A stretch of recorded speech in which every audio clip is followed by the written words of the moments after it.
अखंड ज्योति जनवरी 2021। शीर्षक है साधना पथ की चुनौतियां।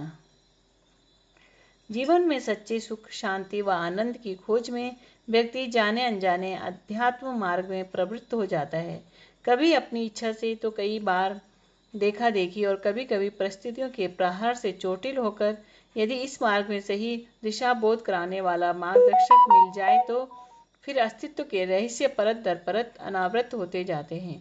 ऐसे में आदि शंकराचार्य को के बताए जीवन के 3 सौभाग्य चरितार्थ होने लगते हैं।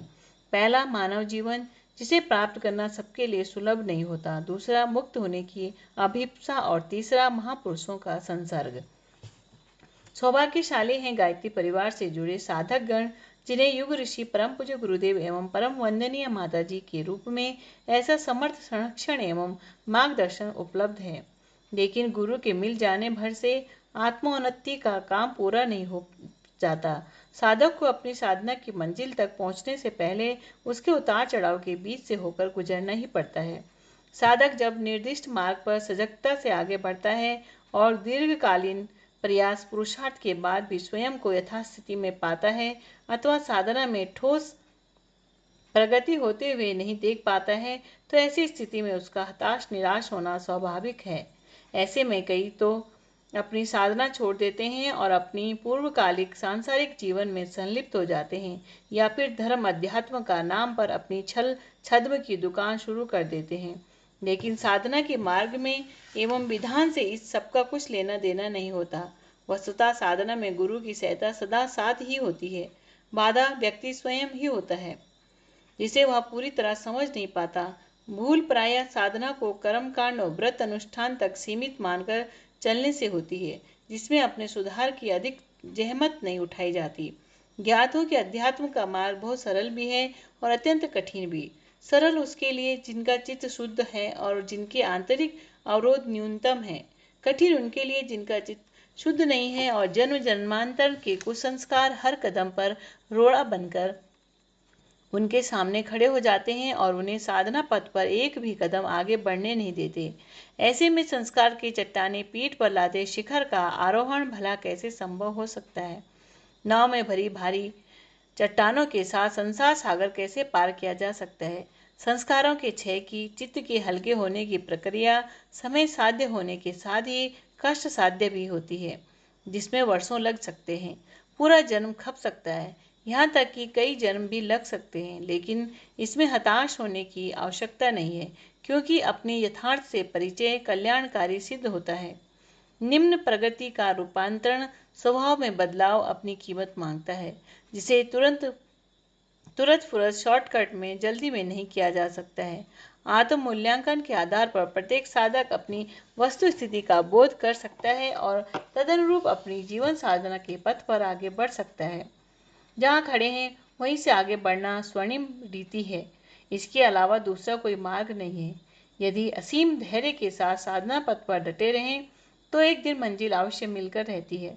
साधना पथ की बारीकियों को समझने के लिए योगी महापुरुषों के साधनात्मक जीवन की पुस्तकें बहुत प्रेरक साबित होती है, जिनके द्वारा आध्यात्मिक जीवन के अवरोधों को किस तरह से पार किया गया है, इसका स्वाध्याय आवश्यक संबल प्रदान करता है, जिसके प्रकाश में साधक अपनी यथास्थिति का अवलोकन करते हुए तदनुरूप हृदय की पुकार को और तीव्र कर अपने नैष्ठिक प्रयास की त्वरा को तीव्र करके आगे बढ़ सकता है। मार्ग की यथार्थवादी समझ व्यक्ति को सदैव सजग एवं प्रतिबद्ध रखती है कि कार्य इतना सरल भी नहीं है कि कुछ मिनट व घंटे की पूजा अनुष्ठान से काम चल जाए। साधना तो अहर्निश चलने वाली प्रक्रिया है, जीवन पर्यंत निभाई जाने वाली जागरूकता है, तब तक चलने वाली जीवन व्यवस्था है जब तक कि आध्यात्मिक लक्ष्य न मिल जाए। रामकृष्ण परमहंस कहा करते थे कि ईश्वर अनुभूति से पहले कोई भी सुरक्षित नहीं है। ऐसे में इस देह की चिता पर चढ़ने से पहले कोई सोचे कि वासना से बच जाएगा, वह गलत फहमी में है। भगवान बुद्ध का मार अर्थात पाप पुरुष से युद्ध अंतिम समय तक चलता रहा है और उस पाप पुरुष की मायावी चालों को निरस्त करते हुए गौतम बुद्ध अंततः बुद्धत्व को प्राप्त हुए। इस तरह काम, क्रोध, लोभ, मोह, मद, मत्सर रूपी षड रिपुओं की अनगिनत अग्नि परीक्षाएं साधक की राह में पग पग पर खड़ी रहती है। महान तपस्वी विश्वामित्र साधना के चरम पर बार बार स्खलित होते हैं, पतित होते हैं, लेकिन हर गलती से सबक लेते हुए अंततः ऋषित्व को प्राप्त होते हैं। गीता में भगवान श्री कृष्ण का स्पष्ट निर्देश है, ईश्वर प्राप्ति से पूर्व ईश्वरीय स्पर्श को पाए बिना कोई भी मुक्त नहीं हो सकता। जो प्रभु का शरणागत है वही सुरक्षित है, अन्य सभी को उनकी माया का ग्रास बनना पड़ता है। वस्तुतः साधना पथ तन्मयता, अनवरत प्रयास, पुरुषार्थ और समर्पण का मार्ग है। जब साधक को गुरु का दिव्य स्पर्श मिलता है तो साधना की पराकाष्ठा पर उपलब्ध होता है। तभी साधक आत्मबोध, आत्म साक्षात्कार, ईश्वर प्राप्ति जैसी स्थिति को प्राप्त होकर अध्यात्म की पहली मंजिल पर पहुंचता है। इसके बाद असली कार्य आरंभ होता है और उसकी निम्न प्रकृति का रूपांतरण घटित होता है। तब संस्कारों का क्षय होता है, जो फिर अपनी कीमत मांगता है। यदि साधक अभी इस अवस्था से दूर है या साधनात्मक प्रयास के वांछित परिणाम प्राप्त नहीं कर पा रहा है, तो मानकर चले कि जो अब तक किया जा रहा था वह पर्याप्त नहीं था।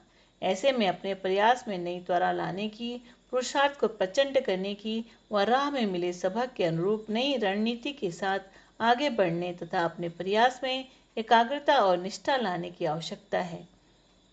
बुद्धि के निर्णयों पर साहसिक अमल की दरकार एवं गुरु सत्ता द्वारा बताई गई सरल एवं प्रभावशाली साधनाओं को समझने व अपनाने की आवश्यकता है। सुबह उठने से लेकर शयन तक के कालखंड को आत्मबोध से लेकर तत्वबोध के दायरे में समेटने की आवश्यकता है। अपनी उपासना, साधना और आराधना को समग्र रूप में लागू करने का समय है। संयम, स्वाध्याय, सेवा, साधना के व्यावहारिक अध्यात्म को अपनाने की जरूरत है। सद्बुद्धि एवं आत्मबल की अधिष्ठात्री आदिशक्ति मां गायत्री तथा त्यागपूर्ण श्रेष्ठ कर्म यज्ञ के मर्म को जीवन में धारण करने की आवश्यकता है। युग निर्माण सत्संकल्प, जिसमें व्यक्ति से लेकर युग का पूरा विधान, संपूर्ण संविधान बीज रूप में भरा पड़ा है, इसको हृदयंगम करने की आवश्यकता है। यही साधना पथ का समर है। शिक्षाप्रद प्रसंग। एक नदी के किनारे वृक्ष की डाल पर एक कबूतर बैठा था। उसने देखा कि नदी में एक चींटी बड़े प्रयास के बावजूद भी किनारे पर नहीं आ पा रही है। कबूतर ने एक पत्ता चींटी के पास पानी में गिरा दिया। चींटी उस पत्ते पर चढ़ गई। पत्ता बाहर बहकर किनारे लग गया। चींटी ने पानी से बाहर आकर के कबूतर का आभार व्यक्त किया। तभी एक बहेलिया चुपके से कबूतर को अपने बांस में फंसाने का प्रयास करने लगा। कबूतर ने बहेलिया को नहीं देखा, परंतु चींटी ने देख लिया। चींटी ने कबूतर को बचाने के उद्देश्य से तुरंत बहेलिया की जांघ पर काट लिया, जिससे बांस हिल गया और पेड़ के पत्ते खड़क गए। फलतः कबूतर सावधान होकर उड़ गया। तो दूसरों की सहायता करते हैं उन्हें संकट में सहायता आवश्यक मिलती है।